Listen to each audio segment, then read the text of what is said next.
بسم اللہ الرحمن الرحیم رب اشرح لی صدری ویسر لی امری واحلل عقدۃ من لسانی یفقہوا قولی رضیت باللہ ربا وبالاسلام دینا وبمحمد صلی اللہ علیہ وسلم نبیا ورسولا اللہ اکبر اللہ اکبر اللہ اکبر لبیک لبیک لبیک یا رسول اللہ صلی اللہ علیہ وسلم الحمدللہ الذی شرفنا بحفلۃ المیلاد والصلاة والسلام علی حبیبہ قرۃ العین والفؤاد وعلى آلہ واصحابہ الی ابد الآباد اما بعد فاعوذ باللہ من الشیطان الرجیم بسم اللہ الرحمن الرحیم محمد الرسول اللہ صدق اللہ العظیم وصدق رسولہ النبی الکریم الامین ان اللہ وملائکتہ یصلون علی النبی یا ایہا الذین آمنوا صلوا علیہ وسلموا تسلیما الصلاة والسلام علیک یا سیدی یا رسول اللہ وعلی آلک واصحابک یا سیدی یا حبیب اللہ مولاي صل وسلم دائما ابدا علی حبیبک خیر الخلق کلہم منزہ عن شریک فی محاسنہ فجوہر الحسن فیہ غیر منقسم محمد تاج رسل اللہ قاطبۃ محمد صادق الاقوال والکلم محمد ذکرہ روح لانفسنا محمد شکرہ فرد علی الامم رب صلی وسلم دائما ابدا علی حبیبک خیر الخلق کلہم خدایا بحق بنی فاطمہ کہ بر قول ایما کنی خاتمہ اگر دعوتم رد کنی ور قبول منو دستو دامان آل رسول صلی اللہ علیہ وسلم اللہ تبارک و تعالی جل جلالہ وعم نوالہ واتم برہانہ وعظم شانہ وجل ذکرہ وعز اسمہ کی حمد و ثنا اور حضور سرور کائنات مفخر موجودات زینت بزم کائنات دستگیر جہاں غم گسار زماں سید سروراں حامی بے کساں قائد المرسلین خاتم النبیین والمعصومین احمد مجتبی جناب محمد مصطفیٰ صلی اللہ علیہ وعلی آلہ واصحابہ وبارک وسلم کے دربار گوہر بار میں ہدیہ درود و سلام عرض کرنے کے بعد السلام علیکم ورحمۃ اللہ وبرکاتہ۔ رب ذوالجلال کے فضل اور توفیق سے ماہ ربیع الاول شریف کے نہایت ہی مقدس معطر اور منور لمحات میں مدینۃ الاولیاء ملتان شریف کی سرزمین پر پاکستان سنی تحریک کے زیر اہتمام آج کی یہ عظیم الشان میلاد مصطفیٰ صلی اللہ علیہ وسلم کانفرنس و تاجدار ختم نبوت صلی اللہ علیہ وسلم کانفرنس انعقاد پذیر ہے۔ سٹیج پر جرنیل اہل سنت حضرت انجینئر محمد ثروت اعجاز قادری صاحب زیدہ شرفہ سربراہ پاکستان سنی تحریک اور قائد اہل سنت حضرت مولانا شاہ احمد نورانی صدیقی قدس سرہ العزیز کے نہایت ہی باوفا مرید محمد ایوب مغل نورانی صاحب اور مناظر اسلام مفتی محمد عبدالعلیم جلالی صاحب اور دیگر علماء و مشائخ جلوہ گر ہیں۔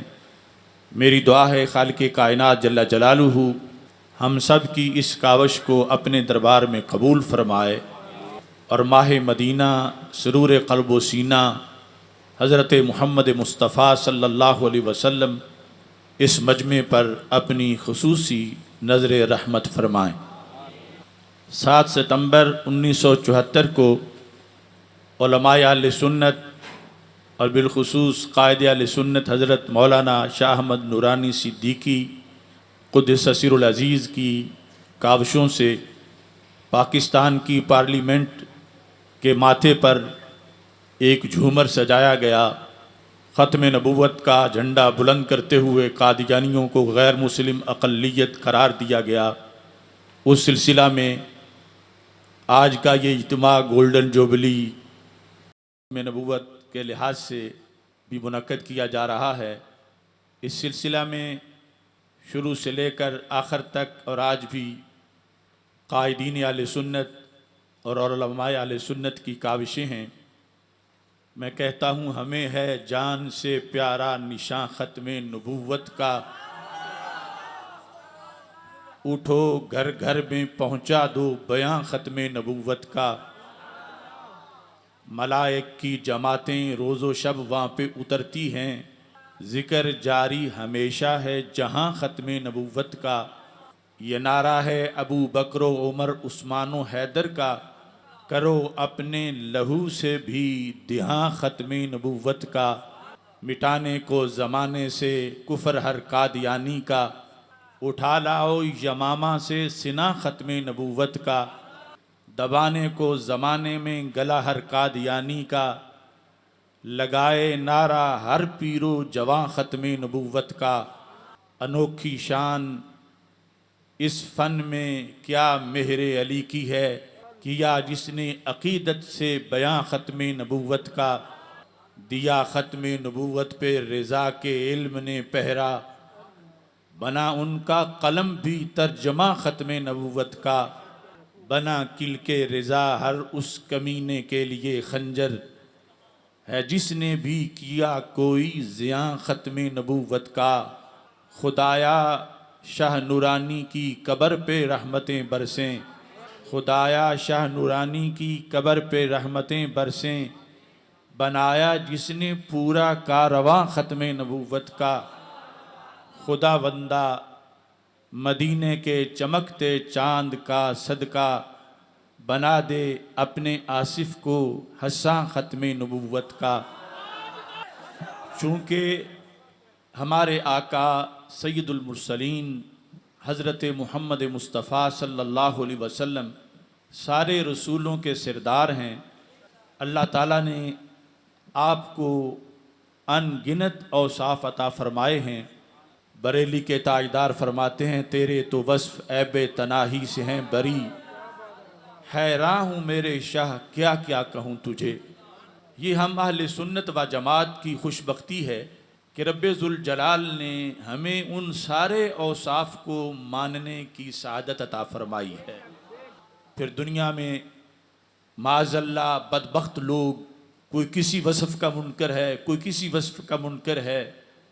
رسول اکرم نور مجسم شفیع معظم صلی اللہ علیہ وسلم کی سیادت اور سروری کی بنیاد پر جس طرح آپ کے عاشق دنیا کے کونے کونے میں موجود ہیں، اور آپ کی امت ساری امتوں کے مقابلے میں بڑی امت ہے، دوسری طرف کچھ ایسے بدبخت ہیں جن کا صبح و شام کا کام نبی اکرم نور مجسم شفیع معظم صلی اللہ علیہ وسلم کے کسی نہ کسی وصف کا انکار کرنا یا اس پر تنقید کرنا، معاذ اللہ یہ ان کا معمول ٹھہرا ہے۔ ہمارے آقا حضرت محمد مصطفیٰ صلی اللہ علیہ وسلم مختار کل ہیں، رب ذوالجلال نے آپ کو اپنی طرف سے اختیارات عطا فرمائے ہیں، لیکن ایک طبقہ نبی اکرم نور مجسم شفیع معظم صلی اللہ علیہ وسلم کو بالکل ایک عام انسان کی طرح اور ڈاکیے کے ڈاک دینے کی طرح ایک پیغام دینے والے شخص کی حیثیت میں آپ کا تعارف کرواتے ہیں۔ اور اللہ تعالیٰ کے دیے ہوئے اختیارات جن کو مختصر بیان کروں تو اعلیٰ حضرت رحمۃ اللہ علیہ فرماتے ہیں وہ زبان جس کو سب کن کی کنجی کہیں اس کی نافذ حکومت پہ لاکھوں سلام۔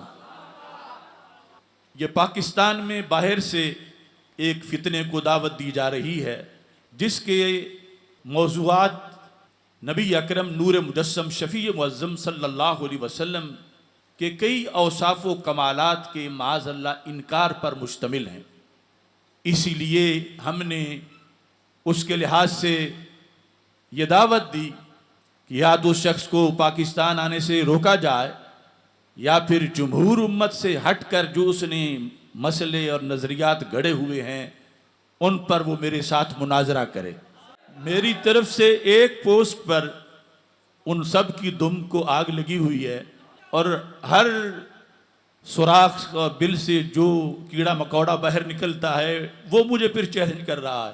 تو میں کہتا ہوں کہ سارے جو اتنا شور مچا رہے ہو تو اسی کو ہی تیار کرو۔ پھر کہتے ہیں کہ اس کا یہ موضوع نہیں ہے، وہ محدث نہیں ہے، وہ فقیہ نہیں ہے، وہ صرف تقابل ادیان کے بارے میں گفتگو کر سکتا ہے۔ تو میں کہتا ہوں اگر وہ صرف تقابل ادیان کے بارے میں کچھ جانتا ہے تو پھر وہ جمہور امت پر شرک کے فتوے کس منہ سے لگاتا؟ وہ پھر اپنی حد میں رہے، وہ تقابل ادیان پر لیکچر دے۔ وہ جو 14 صدیوں میں امت کا مسلک رہا ہے اس مسلک پر شرک کے فتوے کیوں داغتا ہے؟ وہ توسل، برکت اور تبرک اور حیات النبی صلی اللہ علیہ وسلم جیسے موضوعات پر کس لیے امت کے جو عقائد و نظریات ہیں ان پر مختلف قسم کے تیر برساتا ہے؟ تو آج کا موضوع بھی میں اس جہت میں بیان کر رہا ہوں کہ رب ذوالجلال نے اپنے فضل و کرم سے ہمارے آقا حضرت محمد مصطفیٰ صلی اللہ علیہ وسلم کو بے اختیار نہیں بنایا بلکہ مختار کل بنایا ہے۔ سید عالم نور مجسم شفیع معظم صلی اللہ علیہ وسلم کی اس شان کو سمجھنے کے لیے چند حوالہ جات میں آپ کے سامنے پیش کرتا ہوں۔ بخاری و مسلم میں موجود ہے کہ جس وقت حج فرض ہوا تو ہمارے آقا صلی اللہ علیہ وسلم نے ارشاد فرمایا یا ایھا الناس کتب علیکم الحج فحجوا، اے لوگو تجھ پہ حج فرض کر دیا گیا ہے لہٰذا حج کرو۔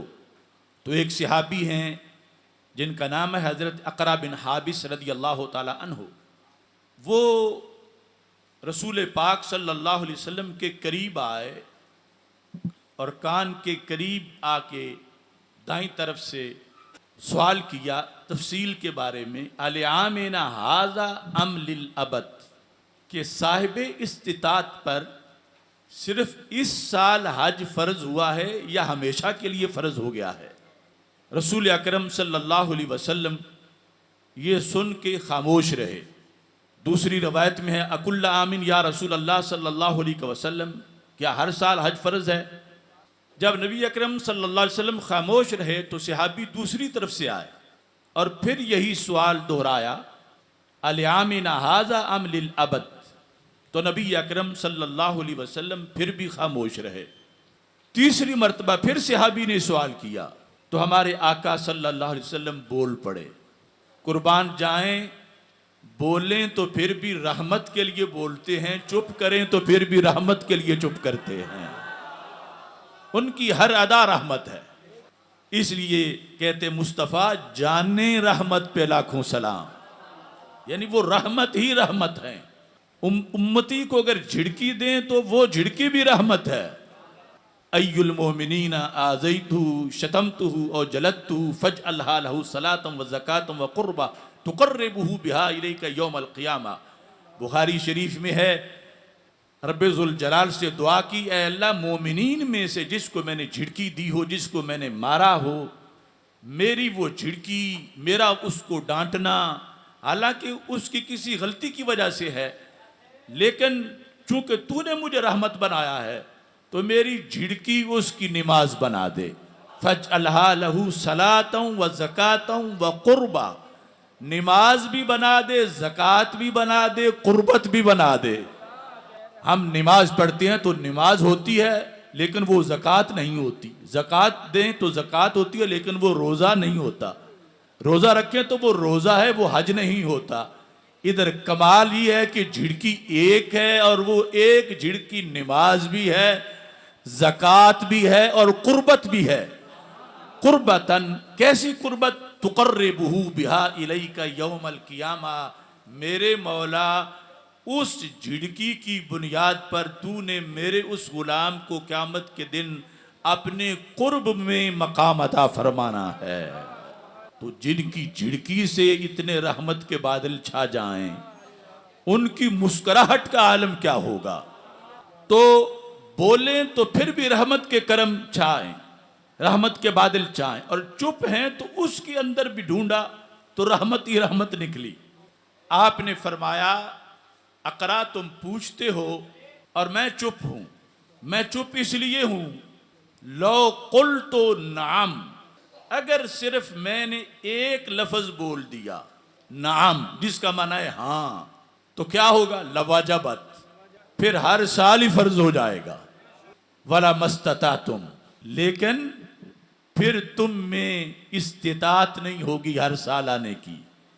یعنی رسول اکرم صلی اللہ علیہ وسلم صحابہ سے لے کر قیامت تک کی امت کو دیکھ رہے تھے، حالات کو دیکھ رہے تھے کہ پیسے ہونے کے باوجود بھی حج کے لیے جانا ایک معنی رکھتا ہے، وقت نکالنا اور مشقت برداشت کرنا۔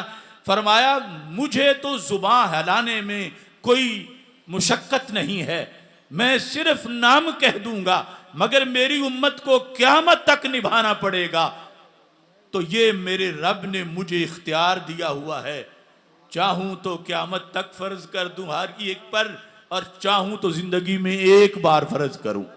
ویسے تو قیامت تک صاحب استطاعت پر فرض ہے، قیامت تک کا رکن اسلام کا ایک حج ہے، لیکن ایک بندہ اس کی زندگی میں اس کے ہر سال اس پر فرض کر دوں، یہ مجھے اختیار ہے۔ لیکن میں نے چپ کر کے اور نام نہ کہہ کے اپنی امت پر شفقت کی ہے کہ ایک سال کرنا فرض ہے صاحب استطاعت پر، باقی کرے گا تو وہ نفل ہوگا، فرض نہیں ہوگا، کیونکہ اگر فرض کر دوں اور نہ کرے تو پھر اس کو ترک فرض کا گناہ ہوگا، تو میں اپنی امت کو گناہ میں مبتلا نہیں کرنا چاہتا۔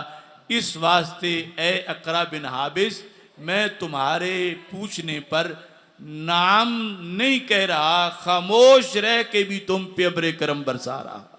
اب یہاں سوچنے کی بات ہے، بڑی توجہ کرنا، اللہ کے نزدیک فیصلہ کیا تھا؟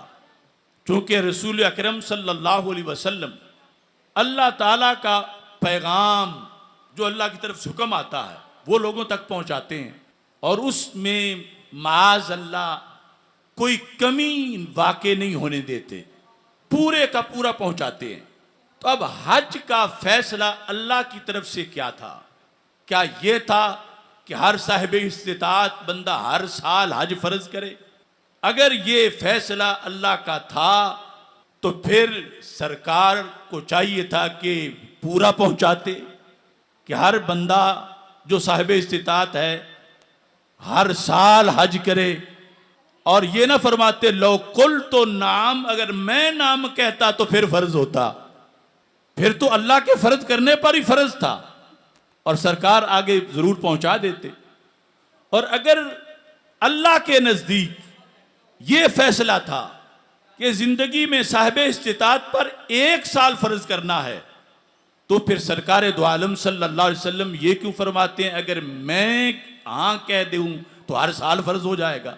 جب اللہ ایک سال فرض کرنا چاہتا ہے تو سرکار ہاں کہیں تو پھر ہر سال کیسے فرض ہو جائے گا؟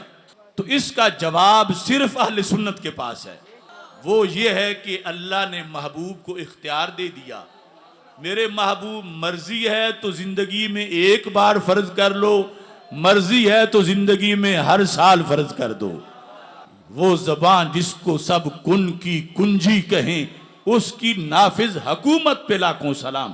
یقیناً ہمارے آقا صلی اللہ علیہ وسلم حکم خدا کے تابع ہیں، مگر اپنے حکم میں اللہ تعالیٰ کس طرح کے اختیارات اپنے محبوب علیہ الصلوۃ والسلام کو عطا فرماتا ہے، اور نبی اکرم صلی اللہ علیہ وسلم کتنے شفیق ہیں۔ ویسے عام لیڈر بولتے ہوئے جب ہوم ورک دیتے ہیں اپنی قوم کو تو سوچتے نہیں کہ ان کو کتنے سال لگیں گے یہ میرے لفظ نبھانے میں، لیکن کروڑوں سلام ہوں مدینے کے چاند کو کہ پورا دین شفقت کے ترازو میں تول کے دیا ہے، اور جہاں تھوڑی سی بھی اضافی شفقت تھی اور وہاں اللہ کی طرف سے اختیار دیا گیا تھا تو رسول اکرم صلی اللہ علیہ وسلم نے خاموش رہ کر بھی امت پر فضل و کرم فرمایا ہے۔ پھر ارشاد فرماتے ہیں لولا ان اشق علی امتی لاخرت صلاۃ العشاء الی آخر اللیل، اگر مجھے امت پر مشقت کا خطرہ نہ ہوتا تو میں نماز عشاء کا وقت آخر شب میں رکھتا کہ 2 بجے جا کے عشاء پڑھو، مغرب کے فوراً بعد عشاء کا وقت نہ رکھتا، لیکن مجھے امت کی مشقت کا خطرہ تھا کہ دن کو کام کاج کریں گے، تھکے ہوئے ہوں گے، 2 بجے تک عشاء کا انتظار کرتے رہیں تو پھر آرام کیسے کریں گے، تو فرمایا میں نے مغرب کے فوراً بعد عشاء کا وقت رکھ دیا۔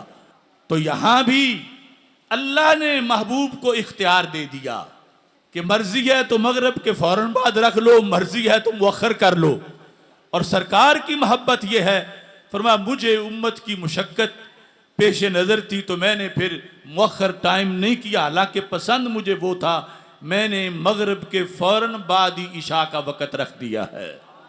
فرمایا لولا ان اشق علی امتی لفرضت علیہم السواک کما فرضت علیہم الصلاۃ، اگر مجھے امت پر مشقت کا خطرہ نہ ہوتا تو میں ان پر مسواک بھی یوں فرض کرتا جیسے میں نے نماز کو فرض کیا ہے۔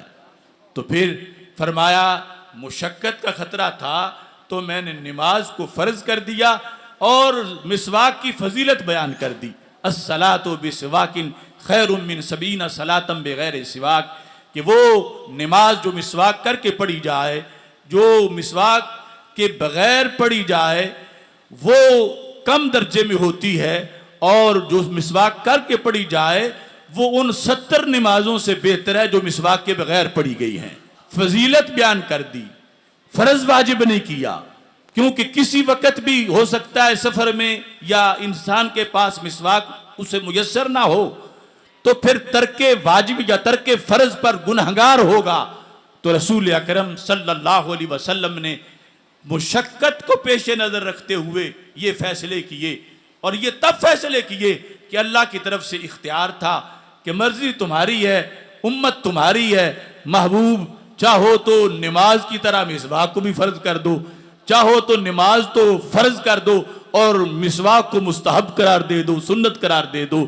تو یہ اختیارات دیے گئے ہیں رسول اکرم صلی اللہ علیہ وسلم کو محض حیثیت ڈاکیے والی نہیں بلکہ اللہ کے حبیب اور مختار کائنات والی ہے۔ اور ایک اختیار وہ مشکل کشائی اور حاجت روائی کے لحاظ سے، اور یہ جو تشریع یعنی شریعت بنانے کا اختیار ہے یہ بڑا اختیار ہے۔ بیماری تو ڈاکٹر کی گولی سے بھی دور ہو جاتی ہے، مگر شریعت کا قانون کوئی ڈاکٹر نئے سرے سے یہ شریعت فکس ہو گئی ہے، اب 5 سے 6 نمازیں نہیں ہو سکتی یا 5 سے 3 نمازیں نہیں ہو سکتی، کیونکہ وحی کا دروازہ بند ہے اور تاجدار ختم نبوت صلی اللہ علیہ وسلم آخری نبی ہیں۔ آپ صلی اللہ علیہ وسلم کو رب ذوالجلال نے ہر طرح کا اختیار دیا۔ بخاری شریف میں ہے ایک صحابیہ، ان کے بارے میں حضرت عبداللہ بن عباس رضی اللہ تعالی عنہما دوسرے لوگوں کو بتا رہے تھے کہ اگر کسی نے جنتی خاتون دیکھنی ہو تو میں بتاؤں تمہیں جنتی خاتون، یہ اعلان کر رہے ہیں۔ حالانکہ کچھ بد نصیب ہمارے معاشرے میں ایسے ہیں جو کہتے ہیں معاذ اللہ اللہ کے نبی علیہ السلام کو اپنا پتہ نہیں میرے ساتھ قیامت کو کیا ہوگا، لیکن صحابی کا عقیدہ کیا ہے؟ حضرت عبداللہ بن عباس رضی اللہ تعالی عنہ کہہ رہے ہیں اگر کوئی جاننا چاہتا ہے تو میں بتاؤں، اسی محلے کی جنتی خاتون، اسی علاقے کی جنتی خاتون، یعنی بالیقین جنتی کے لحاظ سے. ویسے تو ہر صحابی نبی جنتی جنتی، لیکن کچھ کے لیے خاص اعلانات ہوئے. اب یہ اعلان جس سے ابن عباس رضی اللہ تعالی عنہ نے یہ اخذ کیا کہ یہ جنتی ہیں، اس اعلان کے بارے میں جو استدلال ہے وہ ابن عباس کے سینے میں تھا رضی اللہ تعالی عنہ، اور آج اسی مختار کل کے عقیدے پر اہل سنت و جماعت ہیں. فرمانے لگے حاذہ امرأۃ سودا، یہ کالے رنگ کی خاتون جنتی ہیں. یعنی سودا تحقیر کے لیے نہیں بول رہے تھے بلکہ تعیین کے لیے بول رہے تھے. وہ تعین ان کا اس طرح اس وقت بیان کرنے میں ہو رہا تھا. اب کیسے جنتی ہیں؟ جس دلیل کی بنیاد پر وہ جنتی ہونے کا اعلان کر رہے تھے، اس دلیل کا منکر ڈاکٹر ذاکر نالائق کا طبقہ ہے، اور اس دلیل کو ماننے والے امام احمد رضا بریلوی کے فرزند ہیں. حضرت عبداللہ بن عباس رضی اللہ تعالی عنہ کہنے لگے میں پاس بیٹھا تھا رسول اکرم صلی اللہ علیہ وسلم کے کہ یہ خاتون با پردہ وہاں آئیں تو انہوں نے اپنی درخواست پیش کی. وہ یہ تھی اسراؤ و اتکشف، مجھے مرگی کا دورہ پڑتا ہے، عورت ذات ہوں تو میرا پردہ صحیح نہیں رہتا. فد اللہ ان یعافینی، اللہ سے دعا کرو رب میری اس بیماری کو دور کر دے. یعنی میری بڑی تذلیل ہوتی ہے، جب چلتے جاتے کہیں اچانک دورہ پڑ جاتا ہے تو بے پردگی کی بنیاد پر میں بڑی مجبور ہوں.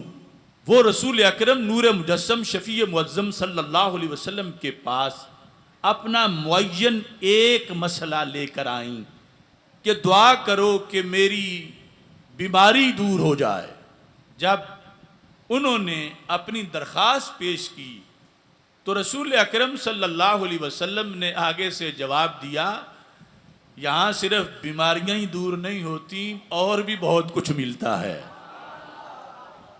فرمایا ان شئت صبرت فلک الجنہ و ان شئت دعوت اللہ ان یعافیک، کہ یہ مرضی تیری ہے، اگر تم اس بیماری پر صبر کر لو تو پھر تمہاری جنت آج ہی ثابت ہے.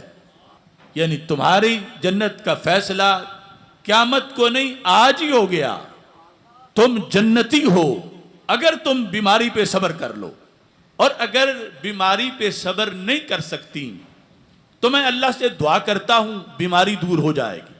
اب جو اسلوب ہے حدیث کا اور جو اس سے نتیجہ نکالا ہے ابن عباس رضی اللہ تعالی عنہ نے، وہ یہ تھا کہ یہ جو اختیار تھا اس خاتون کے لیے دونوں باتوں کا، وہ دونوں باتیں قطعی تھیں. اگر صبر کرو گی تو تمہارا جنتی ہونا قطعی ہے، آج لکھا جائے گا کہ تم جنتی ہو. اور اگر بیماری دور کرنا چاہتی ہو تو بیماری کا دور ہونا بھی قطعی ہے کہ میں دعا کروں گا بیماری دور ہو جائے گی. وہ خاتون بھی بڑی عقل مند ثابت ہوئی، کہنے لگی یا رسول اللہ صلی اللہ علیہ وسلم بیماری پہ میں صبر کر لوں گی، آپ مجھے جنت عطا فرما دیں.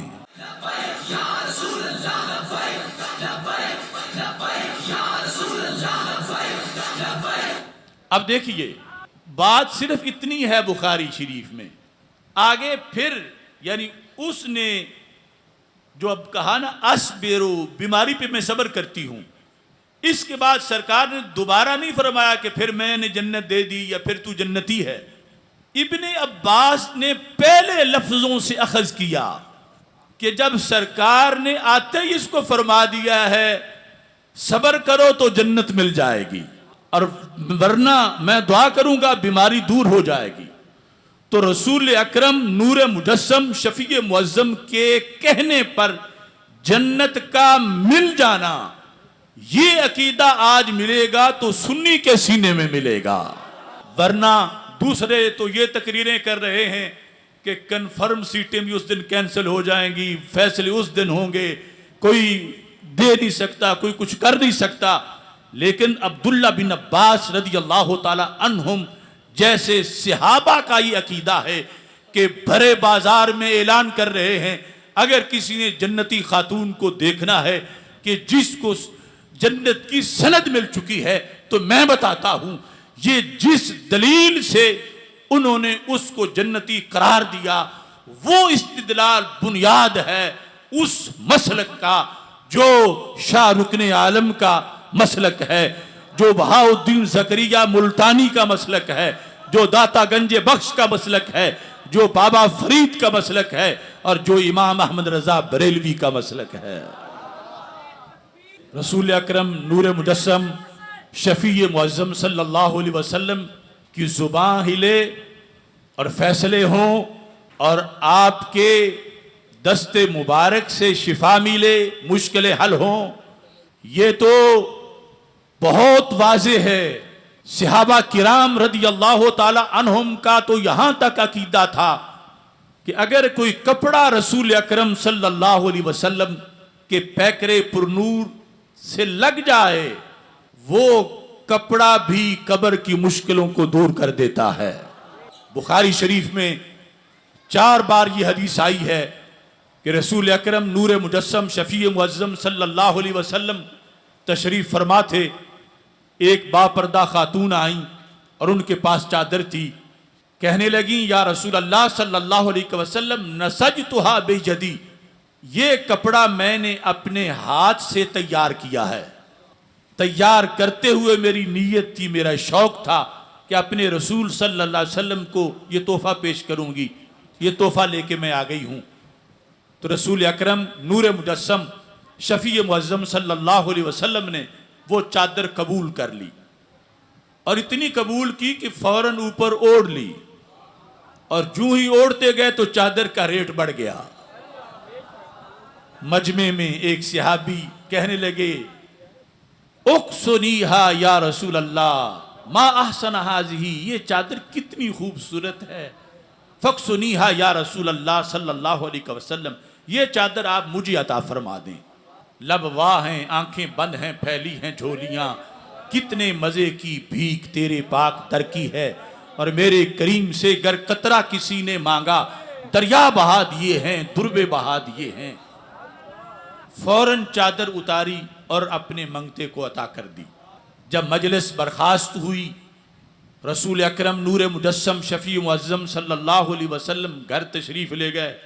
لامہ اصحابہ، اس چادر مانگنے والے صحابی پر باقی صحابہ نے تنقید کی، اور تنقید کا سبب یہ سمجھا اور بنایا کہ رسول اکرم صلی اللہ علیہ وسلم کو چادر کی ویسے ہی ضرورت تھی اور خریدنی تھی، تحفے میں آ گئی تو سرکار نے قبول کر لی. تو یہاں سے منگتا خالی نہیں جاتا، تو تجھے مانگنی نہیں چاہیے تھی جب سرکار کو خود اس کی ضرورت تھی، ورنہ خریدنی پڑتی. تو اچھا تھا تم سوال ہی نہ کرتے، چونکہ یہاں سے منگتا خالی نہیں جاتا تو تم نے کیوں مانگی. اب مانگنے والا بھی کوئی جاہل نہیں تھا، بلکہ صحابی ہونا بہت بڑی شان ہے، اور صحابہ میں سے وہ تو عشرہ مبشرہ میں سے حضرت عبد الرحمن بن عوف رضی اللہ تعالی عنہ تھے. اب حضرت عبد الرحمن بن عوف کا عقیدہ سنیے اور باقی صحابہ کی تائید سنیے اور اس عقیدے پر عمل سنیے. فرمانے لگے رجوت برکتہا حین لبسہا النبی صلی اللہ علیہ وسلم لعلی اکفن فیہا. اے میرے دوستو، یہ چادر میں نے کسی اور مقصد کے لیے نہیں مانگی کہ دنیا میں لے کے اوپر یہ چلوں، میں نے یہ برکت کے لیے مانگی ہے. رجوت برکتہا، برکت کہاں سے آئی؟ کہتے ہیں حین لبسہا النبی صلی اللہ علیہ وسلم، جب سرکار کے بدن سے لگی تو اس میں برکت آ گئی. سرکار دو عالم صلی اللہ علیہ وسلم کے پیکر سے لگی تو اس میں برکت آ گئی. تو یہ کیا فائدہ دے گی؟ کہتے ہیں لعلی اکفن فیہا، میں یہ وصیت کروں گا کہ جب فوت ہو جاؤں تو اس چادر کا کفن پہنانا بیڑا پار ہو جائے گا۔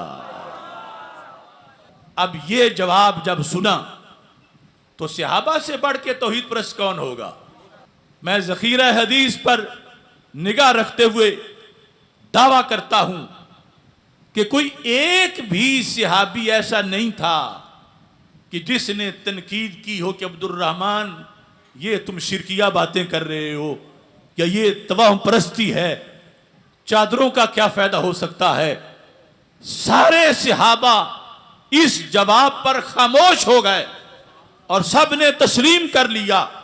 اور پھر جس وقت ان کا وصال ہوا، حضرت سہل بن سعد رضی اللہ تعالی عنہ کہتے ہیں جو زندہ صحابہ تھے انہوں نے اسی چادر کا کفن ان کو پہنا کر اپنا عقیدہ بھی واضح کر دیا کہ قبر کے اندر اور کوئی پاور نہیں جو آسانی دے پیکر رسول علیہ السلام سے لگنے والا کپڑا بھی مشکل کشائی اور حاجت روائی کر دیتا ہے۔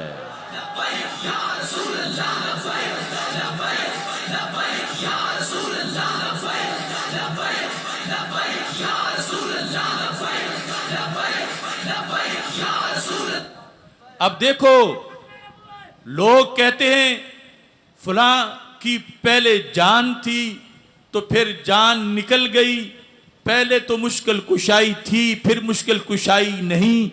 میں کہتا ہوں اس کپڑے کے کتنے دل تھے، کتنے دماغ تھے، کتنی اس میں جانیں تھیں، اس میں یہ صلاحیت کہاں سے آئی کہ قبر میں روشنی بھی کرے گی صحابی کی عقیدے کے مطابق، یہ عذاب کو نہیں آنے دے گی۔ صحابہ تو ویسے ہی جنتی ہیں لیکن عقیدہ قیامت تک پہنچا رہے تھے۔ اس چادر کی بیٹری چارج ہونے میں وقت کتنا لگا، رسول اکرم صلی اللہ علیہ وسلم نے کتنے سال اسے اوڑھا؟ ارے سال تو کیا مہینہ بھی نہیں اوڑھا، مہینہ تو کیا ہفتہ بھی نہیں اوڑھا، ہفتہ تو کیا پورا دن بھی نہیں اوڑھا، پورا دن تو کیا پورا گھنٹہ بھی نہیں اوڑھا، بلکہ ایک لمحے میں آئی ہے، دوسرے میں زیب تن فرمائی ہے، تیسرے میں منگتے نے مانگی ہے، چوتھے میں عطا فرمائی ہے، پھر بھی مشکل کشائی ہے، اور حدیث صحیح بخاری میں آئی ہے۔ ہم ایسے نبی صلی اللہ علیہ وسلم کا کلمہ پڑھنے والے ہیں کہ جن کے پیکر سے دھاگے لگیں تو ان کے بھاگ بھی جاگ جائیں، جن کا عشق جس بندے کے سینے میں آ جائے اس ولی کی طاقت کیا ہوگی اور اس ولی کا مقام کیا ہوگا۔ اب یہ چادر اس پر صحابہ کرام رضی اللہ تعالی عنہم نے توہم پرستی کا فتویٰ نہیں لگایا کہ سرکار کے بدن سے لگنے میں اس میں کیا مکس ہو جائے گا، کیا چیز ڈلے گی۔ یہ باتیں ہیں جو وہ جیلم کا گمراہ انجینئر یا یہ ڈاکٹر نالائق اس طرح کے کرنے والے ہیں اور اس کو توہم پرستی کہہ رہے ہیں، اور ان بکوتروں کو پتہ نہیں کہ یہ عقیدہ تو صحابہ کا ہے جو آج اہل سنت کے عقیدے سے یا بریلویت سے مشہور ہے۔ پھر دیکھیے سید عالم نور مجسم شفیع معظم صلی اللہ علیہ وسلم کا ایک جبہ مبارک تھا جو جمعے کے موقع پر اور عید کے موقع پر پہنا کرتے تھے۔ صحیح مسلم میں حدیث شریف ہے، حضرت سیدہ عائشہ صدیقہ رضی اللہ تعالی عنہا سرکار دو عالم صلی اللہ علیہ وسلم کے وصال کے بعد اس جبے کو پاس رکھتی تھیں۔ جب ان کا وصال ہو گیا تو ان کی ہمشیرہ حضرت اسماء بنت ابی بکر رضی اللہ تعالی عنہا نے وہ جبہ لے لیا۔ اب وہ جبے کا تعارف بھی کرواتی تھیں اور اس کی تاریخ بتاتی تھیں، کہتی ہاذہی جبۃ رسول اللہ صلی اللہ علیہ وسلم، یہ عام جبہ نہیں، یہ رسول خدا صلی اللہ علیہ وسلم کا جبہ ہے۔ تاریخ کیا ہے؟ کان النبی صلی اللہ علیہ وسلم یلبسھا، سرکار اس کو پہنا کرتے تھے۔ لما قبضت کانت عند عائشہ تا، جب رسول اکرم صلی اللہ علیہ وسلم کا وصال ہوا تو یہ جبہ حضرت عائشہ صدیقہ رضی اللہ تعالی عنہا کے ملک میں تھا۔ لما قبضت قبضتھا، جب حضرت عائشہ صدیقہ رضی اللہ تعالی عنہا کا وصال ہوا تو حضرت اسماء کہتی ہیں یہ جبہ میں نے لے لیا۔ اب دیکھنا یہ جبہ کرتا کیا ہے، دور ہے صحابہ کا، اور جبے کو پیکر نبوی سے مس کرنے کے بعد 50 سال گزر چکے ہیں، چونکہ حضرت اسماء بنت ابی بکر 74 ہجری سے بعد تک زندہ تھیں، تو سرکار کے وصال کے بعد اس جبے سے صحابہ کیا لیتے تھے؟ کہتی ہیں نحن نغسلھا للمرضى نستشفی بہا۔ نحن ہم صحابہ و تابعین کیا کرتے ہیں؟ نغسلھا، اس جبے کو دھوتے ہیں، صاف کرنے کے لیے نہیں، برکت لینے کے لیے، یعنی کہ اس پہ پانی ڈالتے ہیں اور پھر اس کو نچوڑتے ہیں۔ نغسلھا، نچوڑتے ہیں، دھوتے ہیں، کس کے لیے؟ للمرضى، مردہ مریض کی جمع ہے، بیماروں کے لیے پانی نچوڑتے ہیں۔ کیوں؟ نستشفی بہا، ہم اس جبے کے پانی سے شفا حاصل کرتے ہیں۔ اب دیکھو کتنے سال ہوئے کہ یہ جبہ پیکر رسول علیہ السلام سے لگا تھا، اس کے اندر وہ چیز ماننا جس سے بیماریاں دور ہوں، یہ کوئی 15ویں صدی کے ملنگوں کی بات نہیں، یہ سرکار کے صحابہ کا عقیدہ ہے۔ فَإِنْ آمَنُوا بِمِثْلِ مَا آمَنْتُمْ بِهِ فَقَدِ اهْتَدَوْا۔ ایسا نہیں کہ اتفاقاً جبہ کہیں دھویا تھا اور پانی پڑا تھا اور اتفاقاً کسی نے وہ پی لیا اور اتفاقاً بیماری دور ہو گئی، ایسا نہیں۔ کہتے ہیں نغسلھا للمرضى، ہم دھوتے ہی بیماروں کے لیے ہیں۔ یہ جماعت صحابہ ہے، بیماروں کے لیے جبہ دھو کے پانی پینا، یہ ان کا نظریہ تھا کہ اس پانی پینے سے بیماری دور ہو جائے گی۔ میں پوچھتا ہوں کہ اگر یہ نعرہ اللہ مدد باقی سب شرک و بدعت صحیح ہوتا تو پھر سرکار کے صحابہ میں سے کوئی تو کہتا کہ جبے میں کیا پڑا ہے، رب کو پکارو، اس کو کیوں نہ چھوڑ رہے ہو، اس کا پانی کیوں پی رہے ہو۔ صحابہ سے بڑھ کے توحید کا علمبردار کون ہو سکتا ہے؟ وہ بتا رہے تھے لوگوں توحید یہ ہے کہ اللہ کے اذن کے بغیر کوئی پتا بھی نہیں ہلا سکتا، مگر رب چاہے تو پیکر رسول علیہ السلام نبی رحمت کے بدن سے لگنے والے جبے سے لگنے والا پانی بھی مشکل کشائی بھی کرتا ہے، حاجت روائی بھی کرتا ہے۔ یہ نحن نغسلھا للمرضى، مردہ مریض کی جمع ہے، دھوتے ہی اس کے لیے۔ کیا دور صحابہ میں شرک آ گیا؟ کیا دور صحابہ میں بدعت آ گئی؟ کیا دور صحابہ میں توہم پرستی آ گئی؟ ہرگز ایسا نہیں۔ انہوں نے تو دین سنبھالا، انہوں نے تو اعلیٰ چوٹی پر توحید کا پرچم لہرایا۔ وہ بتا رہے تھے کہ مشکلیں اللہ حل کرتا ہے، لیکن سرکار کے پیکر سے لگے ہوئے جبے سے پانی اگر لے لیں تو اللہ کا فضل ہی اس میں شامل ہے، اور مشکلیں جلد جو ہیں وہ حل ہو جاتی ہیں۔ اور لفظوں پر غور کرنے سے پتہ چلتا ہے، یعنی ہمارا عقیدہ تو پھر بھی ثابت تھا کہ اگر حضرت اسماء کہتی کہ غسلناہا، ہم نے ماضی میں ایک بار دھویا اور بیمار کو پلایا اور بیماری دور ہو گئی، ہمارا عقیدہ تو پھر بھی ثابت تھا۔ لیکن یہاں کیا ہے؟ نحن نغسلھا، یعنی خبر فعل مضارع ہے، نحن مبتدا، نغسلھا اس کی خبر جو کہ مضارع ہے۔ اس کا معنی بنتا ہے کہ ہم نے اگر 10 بار دھویا تو 10 بار شفا پائی، 100 بار دھویا تو 100 بار شفا پائی، 1000 بار دھویا تو 1000 بار شفا پائی۔ نحن نغسلھا، ہم اس کو دھوتے ہیں، یعنی بار بار دھوتے ہیں۔ ایک بار دھونے سے برکت ختم نہیں ہو گئی، اس کی برکت پھر بھی باقی ہے۔ یہ رسول اکرم نور مجسم شفیع معظم صلی اللہ علیہ وسلم کی رحمت اور فضل اور مشکل کشائی اور حاجت روائی ان کپڑوں کے دھاگوں سے لگنے والے پانی کی بنیاد پر ہے جن کی نسبت والی چیزیں اس قدر مشکل کشا ہیں، وہ خود اللہ کے فضل سے کس قدر مشکل کشا ہوں گے۔ بس آخری حدیث شریف اس موضوع کی اس وقت پیش کر رہا ہوں، وہ بخاری میں بھی ہے، مسلم میں بھی ہے۔ حضرت عثمان بن عبداللہ بن موہب رضی اللہ تعالیٰ عنہ کہتے ہیں، ارسلنی اہلی الی ام سلمۃ بقدح من ماء۔ ام المومنین ام سلمہ رضی اللہ تعالی عنہا ہمارے آقا صلی اللہ علیہ وسلم کی ازواج مطہرات میں سے وہ زوجہ ہیں جن کا وصال سب امہات کے آخر میں ہوا، کافی طویل زندگی انہوں نے پائی۔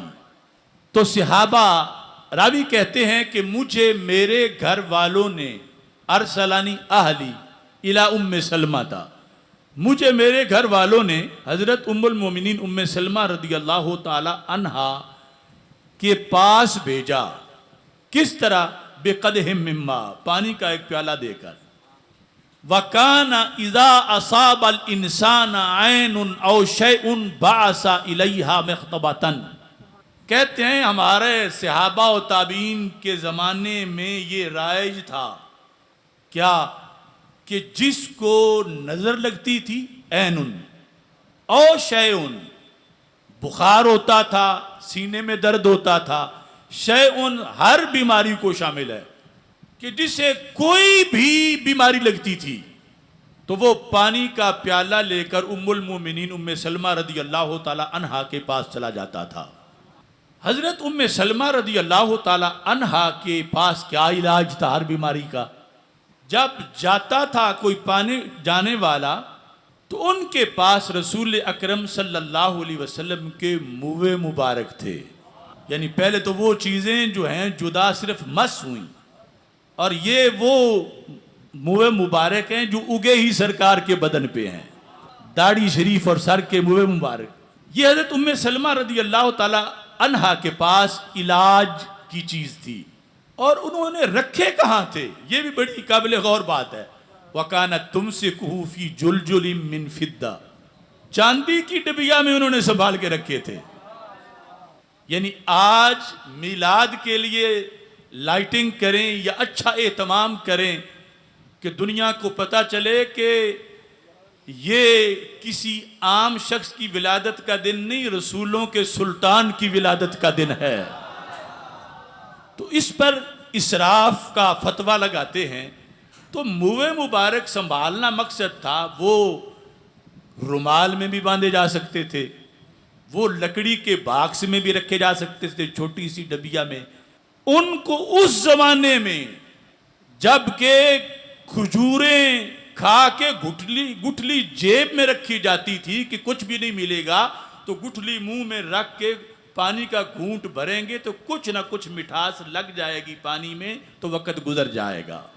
اس زمانے میں ام المومنین نے منہ مبارک چاندی کی ڈبیا میں رکھے ہوئے تھے، اور یہ بتایا تھا کہ میرے بچوں، قیامت تک کے میرے بیٹو، میں تمہیں بتا رہی ہوں کہ کبھی ان سے ہمسری کے دعوے نہ کرنا، تمہارے بال کوڑے کے ڈھیروں پہ ہوتے ہیں، ان کے منہ مبارک چاندی کی ڈبیوں میں سنبھالے جاتے ہیں، اور تمہارے بالوں سے بیماریاں پھیلتی ہیں، ان کے منہ مبارک جس پانی میں غسل کر لیں وہ مشکل کشا بن جاتا ہے۔ اب جس وقت پیالہ پہنچتا، دستک دینے والا، آپ وہ ڈبیا نکالتی، کھولتی، منہ مبارک نکالتی، پیالے میں ڈالتی، خد خدت ہو، پیالے کو خود جنبش دیتی۔ جب منہ مبارک پانی میں غسل کر لیتے تو ان کو نکال کے پھر ڈبیا میں رکھ دیتی، سنبھالا، وہ پانی بیمار پیتا تو شفا پا جاتا۔ اب یہاں کئی باتیں قابل غور ہیں، دور صحابہ ہے، ام المومنین خود زندہ ہیں، اور لوگ آ رہے ہیں ان کے پاس مشکل کشائی کے لیے، حاجت روائی کے لیے، تو انہوں نے کیوں نہیں فرمایا کہ میرے بیٹو کل نبی دنیا سے تشریف لے گئے ہیں اور تم نے یہ شرک شروع کر دیے ہیں؟ اگر یہ 2 نمبر پارٹی کا عقیدہ صحیح ہوتا تو ام المومنین کو سب سے پہلے دین کی حفاظت کرنی چاہیے تھی اور توحید کی حفاظت کرنی چاہیے تھی. جو آتا پیالہ توڑ دیتی کہ شرک کے لیے آئے ہو, کوئی بھی میرے دروازے پہ نہ آئے. لیکن وہاں تو یہ ہے کان اذا اصاب الانسان, جب بھی کسی انسان کو نظر لگتی تھی یا کوئی بیماری لگتی تھی تو وہ پانی کا پیالہ بھر کے ام المومنین کے پاس چلا جاتا تھا. مومنین نے کیوں نہیں فرمایا کہ تم جہاں بیٹھے ہو وہاں بیٹھ کے یا اللہ مدد کہو اور تمہاری مشکل حل ہو جائے گی. اور یقیناً اللہ کو پکارنے سے اللہ مشکل کشائی فرماتا ہے. لیکن یہ بھی اللہ ہی کا فضل ہے. اللہ کے حبیب علیہ السلام کے منہ مبارک سے جو برکت ملتی ہے یہ غیر کی برکت نہیں, یہ اللہ کی دی ہوئی برکت ہے. یہ رب نے برکت ڈالی ہے. اس برکت کو ماننا کل صحابی کا کام تھا, آج سنی کا کام ہے. اس برکت کو ماننا کل صحابی کا کام تھا اور نہ ماننا آج وہابی کا کام ہے. دیکھو نا, پروسیس چھوٹا سا نہیں. بیمار بندہ ہے, گھر میں مشورہ ہوا کہ اس کا علاج کروانا ہے, چلو فلاں کو پیالہ دے کر بھیجو.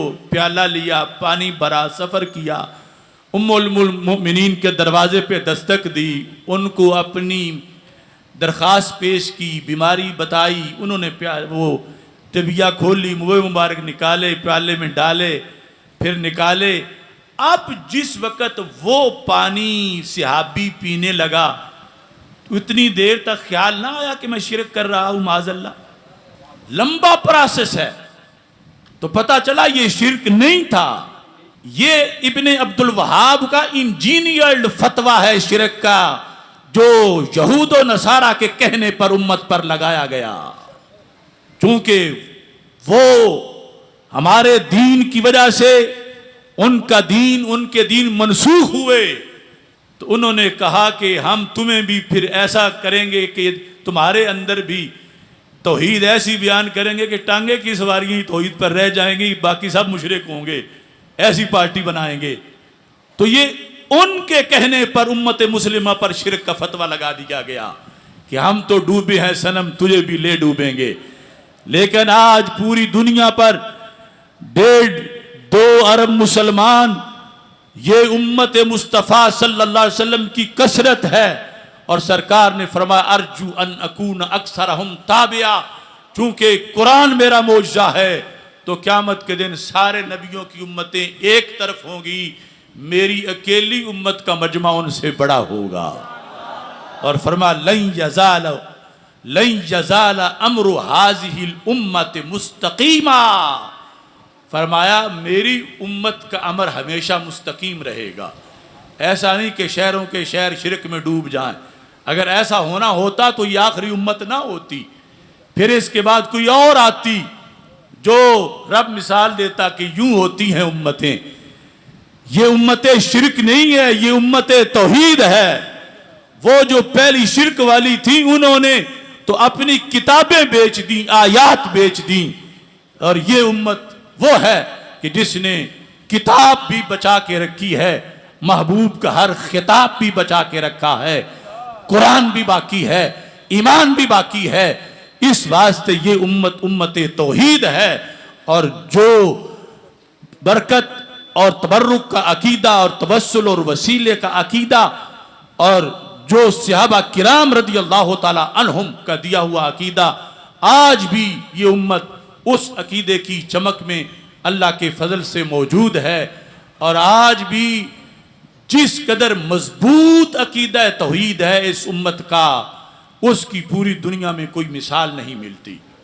میں پورے یقین سے کہتا ہوں, پہلی امتوں کو سامنے رکھو, ان کے عظیم لوگ عظیم تھے, ان میں ہم کسی پر تنقید نہیں کرتے, لیکن وہ چھوٹی چھوٹی باتوں پہ بکے, چھوٹی چھوٹی باتوں پہ.